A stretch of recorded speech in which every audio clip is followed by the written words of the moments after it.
तो फिल्म की शुरुआत ही एक ओपन ग्रेव से होती है। एक बहुत बड़ा सा गड्ढा जिसमें लाशें ही लाशें हैं। इसी गड्ढे के अंदर एक आदमी का होश आया है और उसकी भी हालत बहुत खराब है। उसे पिछला कुछ याद नहीं कि वो यहाँ कैसे पहुंचा। ये गड्ढा इतना बड़ा था कि यहाँ से निकलना मुश्किल था। अंधेरी रात में उसने ऊपर से देखा कि कोई उस पे नजर रख रहा था, लेकिन उसकी मदद करने के बजाय वो वहां से चला गया। उसे यहाँ अपने करीब एक गन भी मिलती है और अपने हाथ पे किसी के काटने का निशान भी नजर आता है। अभी इससे पहले कि वो कुछ और सोच पाता है या याद कर पाता, ऊपर से कोई रस्सी गिराता है। ये शायद वही इंसान है जो उसे पहले देख रहा था। इस रस्सी के जरिए ये लड़का यहाँ से बाहर निकल आता है, लेकिन अब वो इंसान जो उसकी मदद करने के लिए यहाँ आया था वो यहाँ नहीं था। चलते हुए यहाँ उसे जगह जगह लाशें ही दिखाई दी और फिर एक घर नजर आया, जिसके अंदर जाने पर उसने देखा वहाँ बहुत सारे लोग थे, जिनमें से एक आदमी ने उसके ऊपर गन तान दी और उसने भी अपने डिफेंस में उसके ऊपर गन तान दी। अब लूकस नाम का वो लड़का जो पहले से ही इस घर में मौजूद है, उसे लग रहा है कि यहाँ पर मौजूद सारे मर्डर इस आदमी ने किए हैं, जिसका नाम हमें नहीं पता। जबकि इस आदमी को लग रहा है कि यहाँ पर होने वाले सारे मर्डर्स के पीछे इस घर में रहने वाले लोग हैं। अब लूकस उससे सवाल करता है, तुम हो कौन? तो वो आदमी उससे कहता है, मुझे याद नहीं मैं कौन हूँ, मुझे कुछ ही देर पहले उस ओपन ग्रेव में होश आया है और उससे पीछे का मुझे कुछ याद नहीं। इनकी इन्हीं बातों के दौरान यहाँ पर इन्हें किसी आदमी के तड़पने का शोर सुनाई देता है। साइड पे देखते हैं, यहाँ पे एक और आदमी बेहोश था, जिसे भी होश आने पर इन सभी की तरह पिछला कुछ याद नहीं। यहाँ फाइनली हम उस लड़की को भी देखते हैं जिसने उस गड्ढे में से आदमी को निकालने में मदद की थी। ये लड़की बोल नहीं सकती, लेकिन उसके एक्सप्रेशन से ऐसा लग रहा है कि जैसे वो जानती हो यहाँ क्या चल रहा है। इस घर में इस वक्त जितने भी इंसान हैं, कोई भी ये बात नहीं जानता कि वो कौन है, यहाँ कैसे आए और इनका आपस में क्या ताल्लुक है। इस जगह पर कम्युनिकेशन की कोई चीज भी मौजूद नहीं थी। इनके पास इनके सेल फोन्स नहीं थे, कंप्यूटर्स नहीं थे। अपने पॉकेट्स देखने पर कुछ लोगों को उनकी आईडीज मिल जाती है, जिनसे वो अपना नाम जान पाते हैं, लेकिन गड्ढे से निकलने वाले आदमी के पास तो अपनी आईडी भी नहीं थी। यहाँ सिर्फ वो गूंगी लड़की सबको जानती है और वो कुछ लिखकर इन सबको बताने की भी कोशिश करती है, लेकिन जो लैंग्वेज उसे आती थी वो लैंग्वेज इन सबको नहीं आती थी। गड्ढे से निकला हुआ लड़का और लूकस अभी भी लड़ रहे थे, क्योंकि लूकस को उस आदमी पर एतबार नहीं था। तभी उनके दूसरे ग्रुप मेंबर्स इन दोनों को लड़ने के बजाय काम करने को कहते हैं, ताकि वो पता चला सके कि आखिर वो लोग कौन है और यहाँ क्यों फंसे हैं। यहाँ दिखाया जाता है कि वो गूंगी लड़की अभी भी लूकस को अपने हाथ पे बने निशान के जरिए कुछ समझाने की कोशिश कर रही है, लेकिन ये लोग नहीं समझ पा रहे। इस घर को चेक करने पे इन्हें पता चलता है कि इस घर में हर तरह की सप्लाई मौजूद है, खाने पीने की कोई कमी नहीं है इधर। और यहीं पर एक कैलेंडर भी लगा हुआ है, जिसमें 18 तारीख को इंसर्कल किया गया है और वो तारीख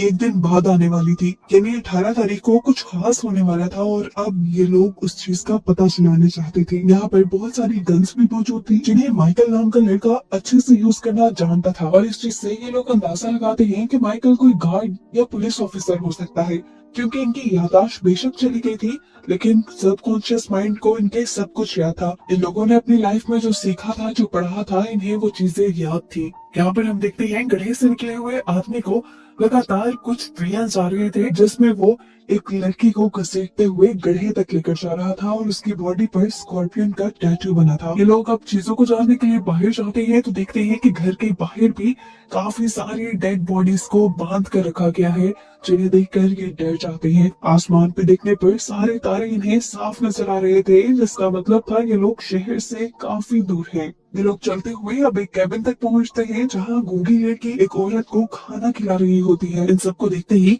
वो इन सब पे चिल्लाने लग जाते हैं कि तुम लोगों ने मेरा गलत इस्तेमाल किया। उसकी खराब हालत को देखते हुए जॉन उसके सर पे हथियार मारकर उसे बेहोश कर देता है और ये लोग देखते हैं कि इस कैबिन के अंदर एक कैमरा लगा हुआ था, जिसका साफ मतलब है कि यहाँ पर जो कुछ भी हो रहा है उस पर कोई नजर रख रहा है, कोई मॉनिटर कर रहा है इन सारी चीजों को। इसलिए अब ये लोग फैसला करते हैं कि ये लोग कंट्रोल सेंटर ढूंढेंगे, जहाँ से सीसीटीवी को देखा जा रहा है और वहाँ जाकर ये लोग हर चीज का पता चलाएंगे। खैर अभी के लिए ये लोग घर आ जाते हैं और आराम करते हैं।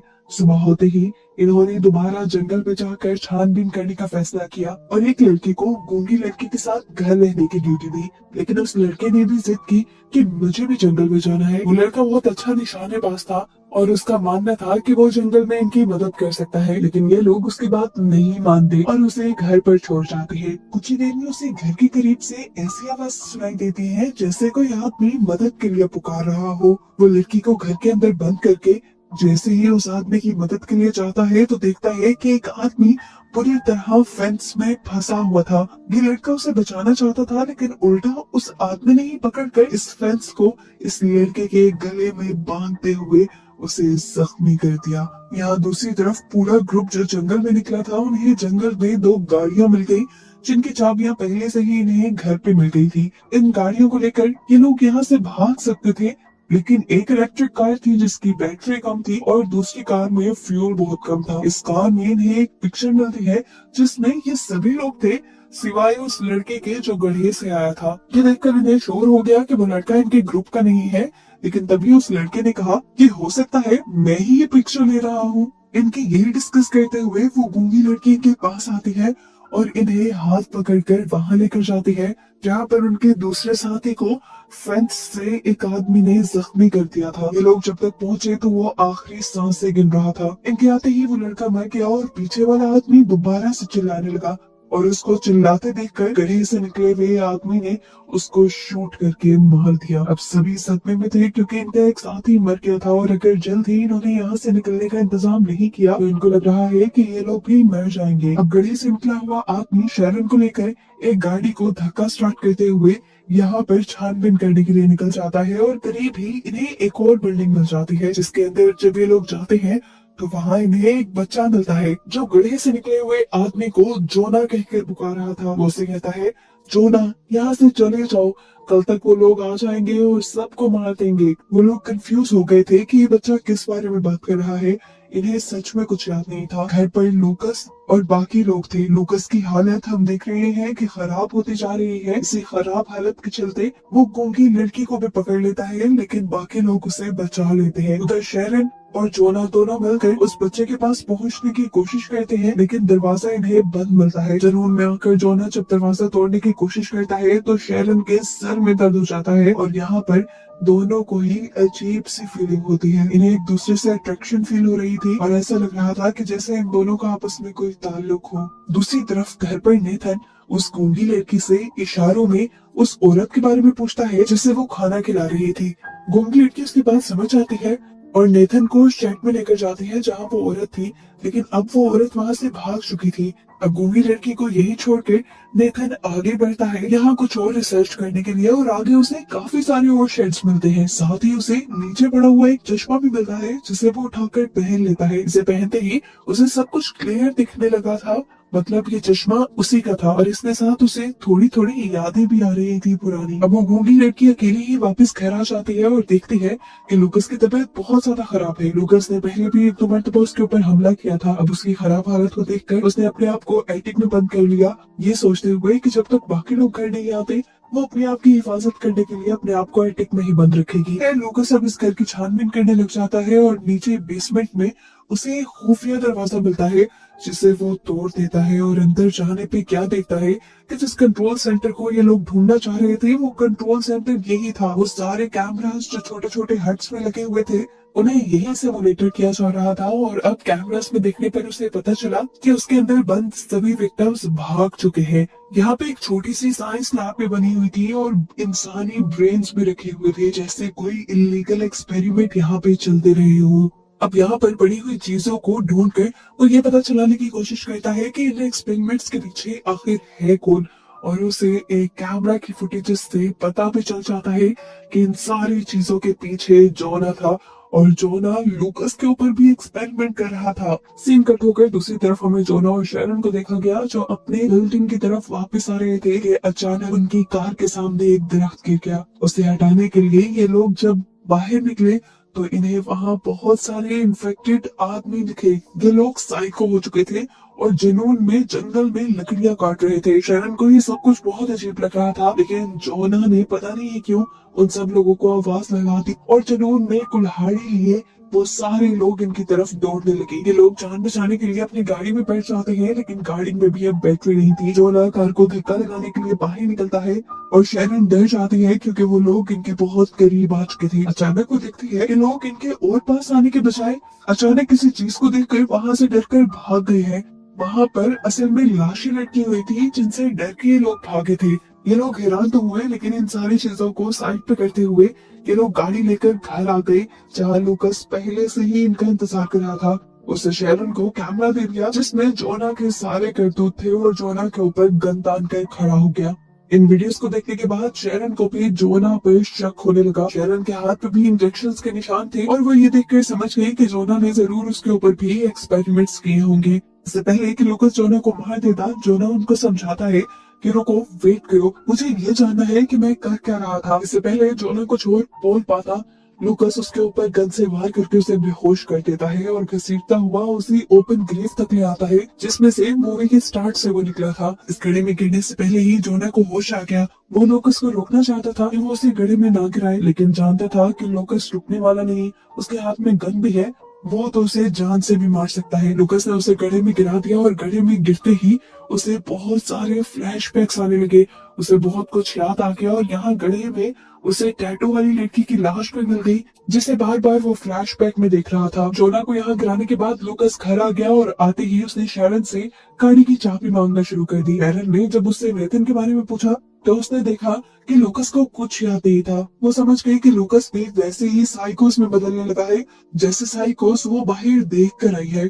उसका शक कुछ ही सेकंड में यकीन में बदल गया जब लूकस ने उस गूंगी लड़की को जबरदस्ती पकड़ लिया। अपने आप को बचाने के लिए वो लड़की उसे धक्का देती है और ऊपर एटिक की तरफ भागने की कोशिश करती है, लेकिन लूकस उसे दोबारा पकड़ लेता है। वो अब उस लड़की से जबरदस्ती करने लग जाता है, लेकिन सही वक्त पर शैरन आकर उसकी जान बचा लेती है। लूकस ने शैरन के हाथ में गन देख ली थी। अपनी जान बचाने के लिए वो ऊपर खिड़की से ही कूदकर भाग गया। इधर दिखाया जाता है कि वो गूंगी लड़की दोबारा ओपन ग्रेव में आकर जोना को बचा लेती है, क्योंकि वो जोना के बारे में कुछ तो ऐसा जानती है जो ये लोग नहीं जानते। वो अब घर वापस आने की कोशिश करता है और रास्ते में उसे वही बिल्डिंग मिल जाती है जहाँ पर वो बच्चा उसे मिला था और उस बच्चे ने कहा था कि 18 तारीख को यानी परसों को वो लोग आ जाएंगे। वो उस बच्चे से बात करना चाहता था, इसलिए बिल्डिंग के अंदर गया, लेकिन बिल्डिंग के अंदर जाने पर उसे एक आदमी और औरत दिखे जो दोनों ही जुनूनी हुए पे थे, यानी इनके ऊपर भी वायरस का असर हो चुका था। वो औरत जोना को देखते ही गुस्से में जोना को मारने के लिए उसकी तरफ बढ़ती है। जोना जब अपने आप को बचाने की कोशिश करता है तो उसकी गाड़ी की चाबियां नीचे गिर जाती है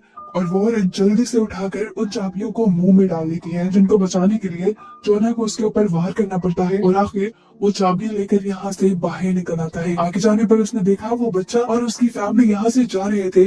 वो रुककर उससे बात करना चाहता था, लेकिन ये फैमिली उससे बात करने के लिए नहीं रुके और गाड़ी लेकर यहाँ से निकल गए। वहाँ जमीन पे अब जोना को कुछ वैक्सीन पड़ी हुई नजर आई जिनको उसने उठा लिया और इन वैक्सीन को देखते ही उसे बहुत कुछ याद आ गया। ये वैक्सीन असल में उसी ने बनाई थी। वो एक्सपेरिमेंट्स तो कर रहा था, लेकिन लोगों को बीमार करने के लिए नहीं, बल्कि वो तो लोगों को बचाने के लिए एक्सपेरिमेंट कर रहा था।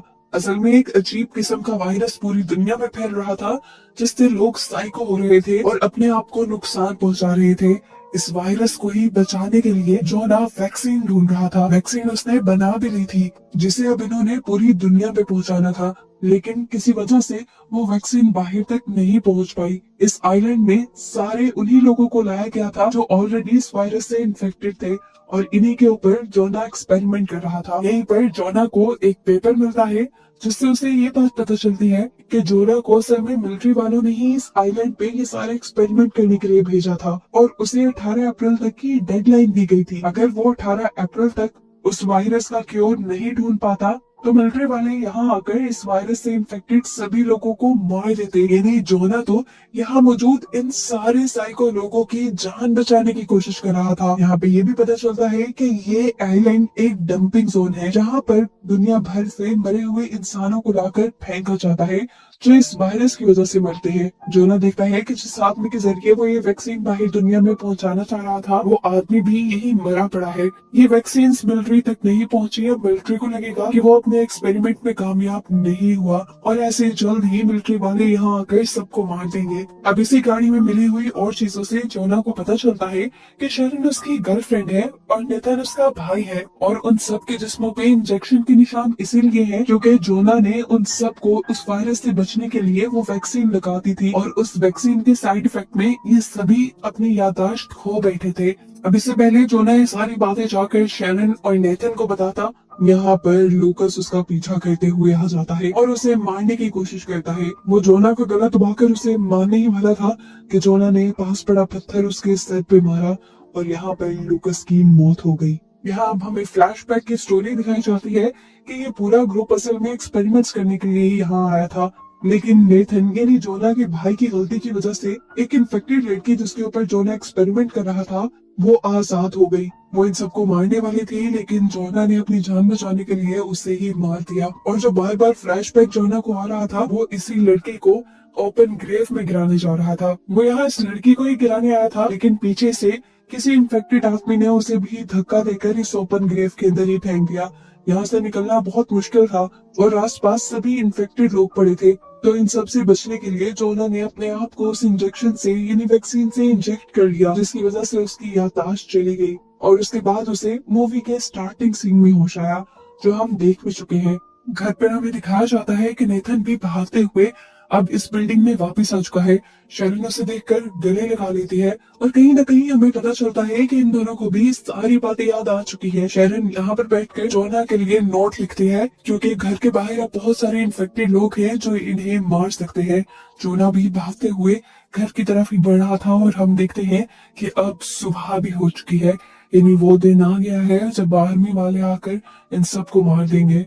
नेथन बाहर की आवाजें सुनकर जैसे ही बाहर जाता है तो आर्मी वाले उसे देखते ही उसे शूट करके मार देते हैं। जोना भी इस टाइम तक उनके करीब आ चुका था, उसने अपनी आंखों से अपने भाई को मरते देखा। शेरन भी नेथन के पीछे बाहर निकली थी, लेकिन गोली की आवाज सुनकर वो छुप गई। अब जोना शेरन के करीब आता है और उसे लेकर आर्मी से छुपाते हुए यहाँ से भगाने लग जाता है, जबकि हम देखते हैं कि वो गूंगी लड़की भी एक शेड के अंदर छुपी हुई है। भागते भागते हम देखते हैं कि शेरन के ऊपर एक इन्फेक्टेड लेडी हमला कर देती है, चाकू से उसकी पीठ के ऊपर स्टैब कर देती है, जिससे शेरन को बुरी तरह ब्लीडिंग होने लग जाती है। यहाँ जोना ये देखकर बंदूक से दूसरी औरत के ऊपर अटैक कर देता है। शेरन बुरी तरह ब्लीड कर रही थी। जोना उसे मदद के लिए कहीं ले जा भी नहीं सकता था क्योंकि मिलिट्री वाले तो यहाँ इन लोगों को मारने आए थे। जोना को सबसे सेफ जगह अब वो ओपन ग्रेव लगी, जिसमें मिलिट्री वालों का ध्यान जाएगा ही नहीं क्योंकि इसमें सिर्फ मुर्दा लोग हैं। वो शेरन को लेकर यहाँ आ जाता है। वो यहाँ आकर शेरन को वैक्सीन लगाता है और साथ ही बेहोशी का इंजेक्शन लगा देता है, ताकि अगर आर्मी वालों की नजर उन पर पड़े भी तो वो बेहोश ही नजर आए। एक वैक्सीन और बेहोशी का इंजेक्शन उसने अपने आप को भी लगा लिया। बेहोश होने से पहले हम देखते हैं कि शेरन जोना को एक नोट देती है जिसमें उसने सारा पास्ट लिखा हुआ था। खैर दिखाया जाता है कि इन दोनों के बेहोश होते ही यहाँ पर मिलिट्री वाले कुछ लाशें लेकर आ जाते हैं और इसमें उस बच्चे की भी लाश थी जो बार बार जोना को वार्न कर रहा था। मिलिट्री वाले यहाँ सभी इन्फेक्टेड लोगों का सफाया करके यहाँ से चले जाते हैं और कुछ देर बाद हमें दिखाया जाता है कि जोना को होश आया है। यहाँ उसे शेरन के बारे में भी अब कुछ याद नहीं, लेकिन दिखाया जाता है कि शेरन मर चुकी है और जोना दोबारा से उसी कैफियत में है कि उसे कुछ याद नहीं है और उसे हर चीज दोबारा फिगर आउट करनी है कि यहाँ पे हो क्या रहा है और वो इस ओपन ग्रेव में कर क्या रहा है। वो चिट जो शेरन ने यहाँ से दी थी वो यहाँ घुमा चुका है, जिससे वो अपने पास का पता चला सकता था। इसी नोट में शेरन ने एक और सीक्रेट भी लिखा हुआ था, जो ये था कि वो गूंगी लड़की उस वायरस से इम्यून थी जो वायरस सबको साइको बना रहा था और उसी के ब्लड से जोना की सारी वैक्सीन बना रहा था। लेकिन जोना ने जब वो पेपर पढ़ा ही नहीं तो उसे पता कैसे चलेगा। अब वो मदद के लिए यहाँ पर किसी को आवाजें देता है और वो गूंगी लड़की ही इस मर्तबा भी जोना को बचाने के लिए आती है। पहले की तरह ही रस्सी देकर वो जोना को इस जगह से बाहर निकालती है। अब ये गूंगी लड़की जोना को एक ऐसी जगह लेकर आती है जहाँ पर हजारों लाशें थी और इन्हीं को दिखाते हुए ये कहानी यहाँ खत्म हो जाती है इस मिस्ट्री के साथ कि क्या जोना को सब याद आएगा कि नहीं, क्या जोना पूरी दुनिया को बचाने के लिए वो वैक्सीन बना भी पाएगा या नहीं।